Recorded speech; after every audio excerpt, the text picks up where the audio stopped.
East Bake Shop. Yan. Hindi ko na lahat ata sa Dagupan City. Isa na lang. Open zone. Pag maling kasakit ang ilasa.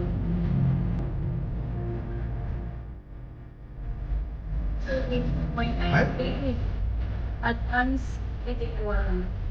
XCS 85. All diesel 85. Straight na na.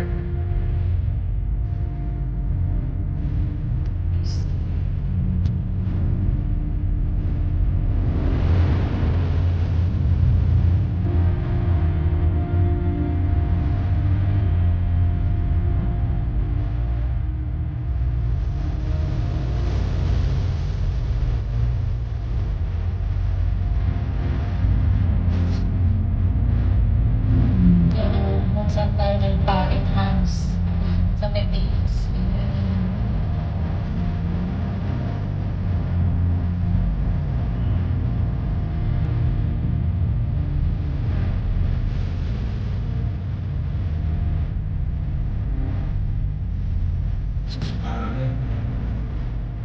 Yeah.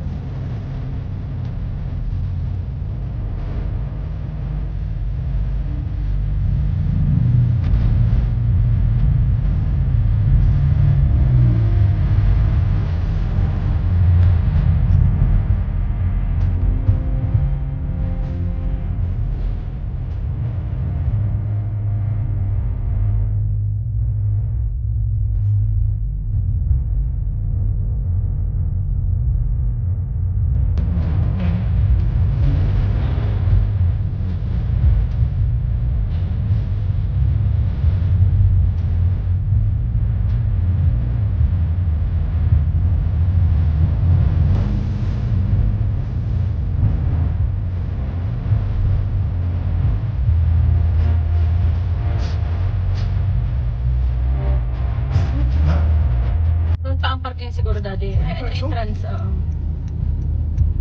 Dito na tayo sa SM City. Ayan.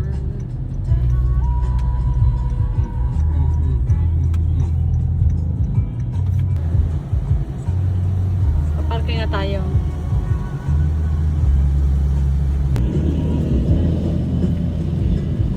Na tayo sa parking.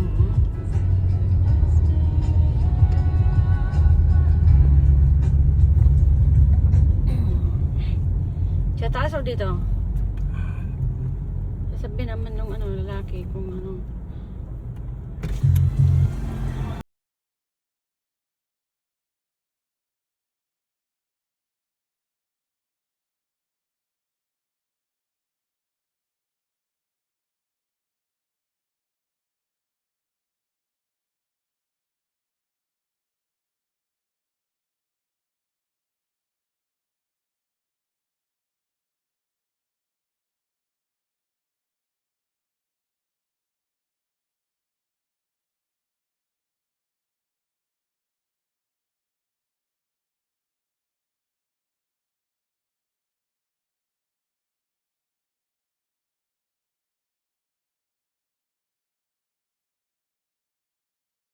Parking madali.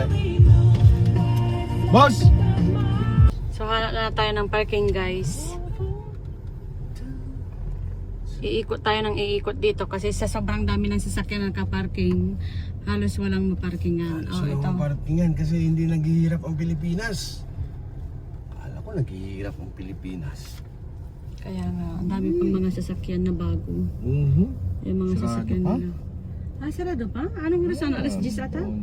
Alas 11? 11 o'clock ang ano nito? Akala ko naghihirap ang Pilipinas. Sabi nila mahirap. Hindi pala eh. Sabi nila mahirap sa Pilipinas pero makikita mo naman na parang di naman sila naghihirap kasi sasakyan pa lang halos brand new yung nakikita yung sasakyan nila, oh. Dinaig pa yung mga taga-abroad. Tapos yung mga bahay nila, ang gaganda. Puro mga mga modern house, no? Tapos pag kakain ka sa labas, sobrang dami din.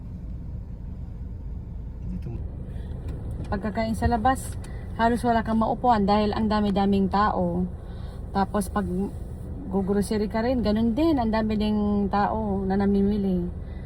Kaya hindi naghihirap ang Pilipinas. So ibig sabihin, hindi naghihirap yung mga tao sa Pilipinas. Kasi kung wala silang pera, hindi naman sila makaka-afford ng ano, di ba? Ng magagandang bahay, ng magagandang sasakyan, especially mga brand new, mga modern na brand new na sasakyan, ganyan. Kasi hindi ka naman basta-basta makakabili ng brand new na sasakyan kung wala kang magandang trabaho or kung wala kang stable na trabaho. 'Di ba? Siyempre eh. Kasi yan ang requirements. Titignan nila kung may kapasidad ka bang magbayad ng monthly ng sasakyan. Kung magkano yung monthly income mo. Yan yung mga requirements. Hindi nila tinitignan kung mayroon kang permanent na trabaho. Siyempre titignan din nila kung ano yung monthly income mo. Ganon. Stable na trabaho mo. Approve ka na agad nun. Pag ganon, no? Mag-down payment ka ng 100,000, 150,000 sa sasakyan, makakuha ka na. Kung mayroon kang stable na trabaho at siguro mayroon kang source of income, monthly income. Parang itong kasama ko, makakabili pa kaya ng brand new na sasakyan to? Hindi na. Hindi na. Ang iisipin na lang natin ang ating retirement. Ha? Sa ganitong edad, guys, hindi na kami nag-aasam ng mga brand new na sasakyan, magandang sasakyan, or Tapos ako dyan. magagandang bahay, malalaking bahay. Kasi, syempre, ang iisipin mo, yung future na, yung retirement na. Anyway, friend. Diba, Daddy? Isa. Pipila ka guys. Pagpasok mo ng SM, pipila ka. So time check 11 o'clock. So ibig sabihin 11 o'clock yung open ng SM dito sa Dagupan City. Ayan o, yan sila. Kala ko sa ninyo. Hindi naman pupunta sila nyo dito. Kala ko eh. Chinelas na lang siya.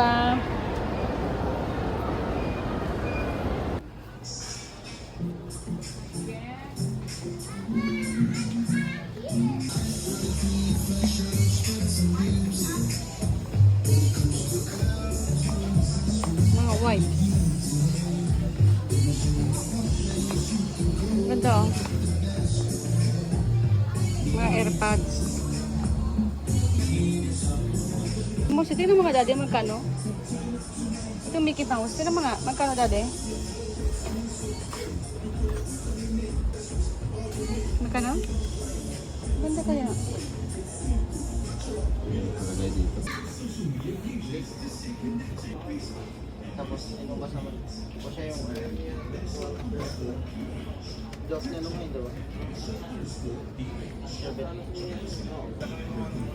Meron kaya?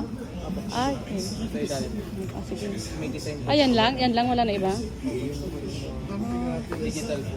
Oh, digital. Dito daddy. Isang ano mo lang ito ng...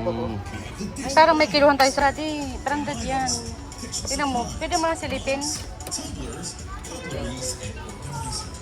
Kasi digital yan daw yan eh.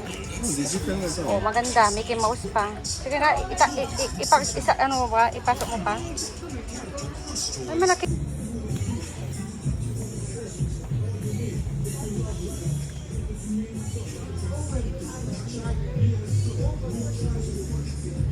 Sunflower, oh. Ano sa Canada? Nagbibili ko lang sa Nopril sa Walmart. Oh. Nasa ng seaweed. Diba? Ako nang damit ka dito.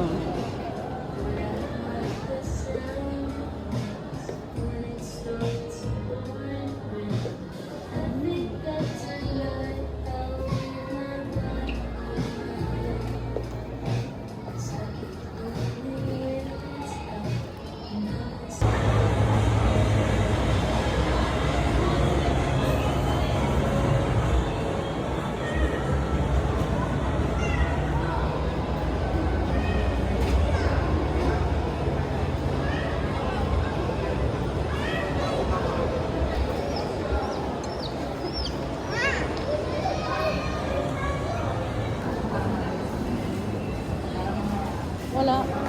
Flavor. Mga manskin. Pero choco glaze. Strawberry, Bavarian. Mga ganyan na lang. Yan na lang.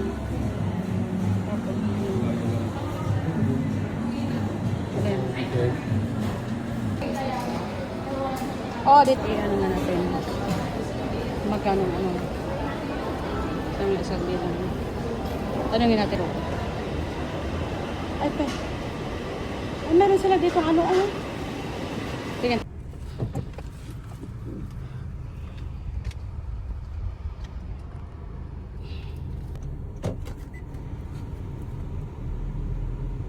Tingnan mo, sabi mo, busog ka. Apo.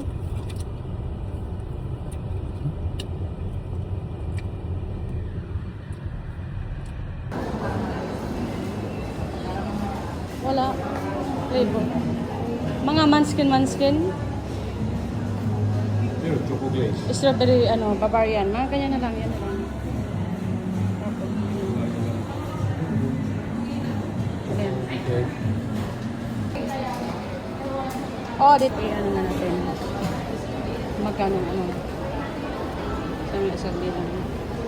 Tanungin natin. Ay, pe. Ay, meron sila dito ano. Tingnan. Tingnan mo, sabi mo, busog ka. Apo.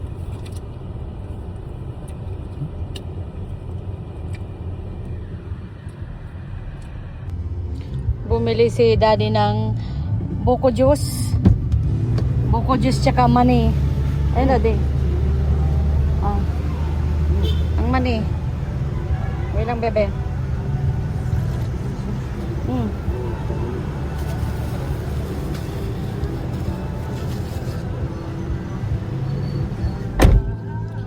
Hindi tayo nauubusan ng buko juice. Maganda yung puti. Ito.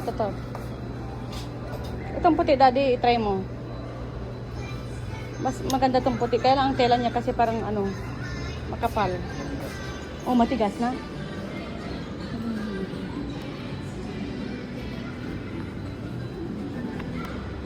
Maganda to sana. Gusto ko to, oh. Kaso ka lang kasi gusto ko may clip. Yung may clip. Ayun, may clip. Oo. Kasi ang dami siyang compartment, oh. Ang dami siyang compartment. May clip sana kasi mabukas lang.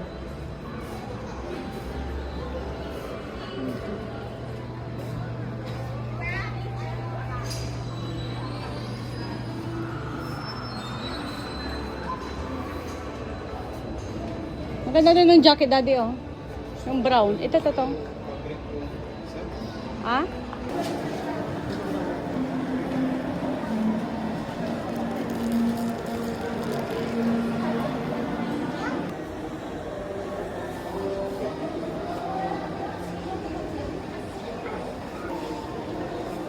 Pauwi na kami, guys. Galing kami dito sa Robinson.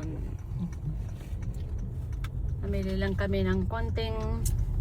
Turn right on Erdanid at the Gulpen Road.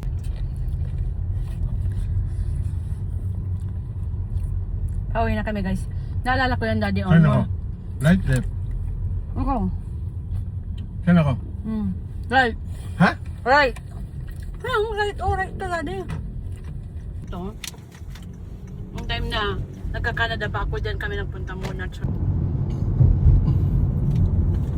Diretso lang, daddy.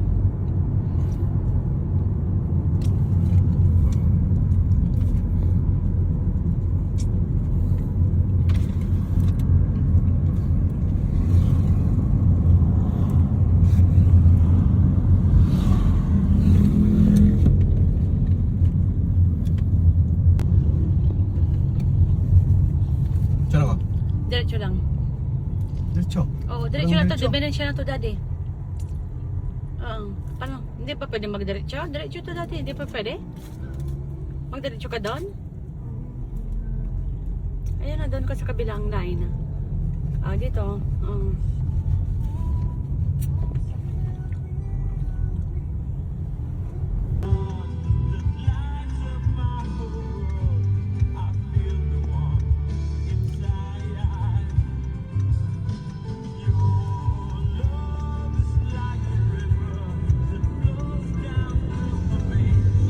Yan sa'yo ang BPI. Hmm? Wala. Si Lolo, oh. Maano mo si Lolo, daddy?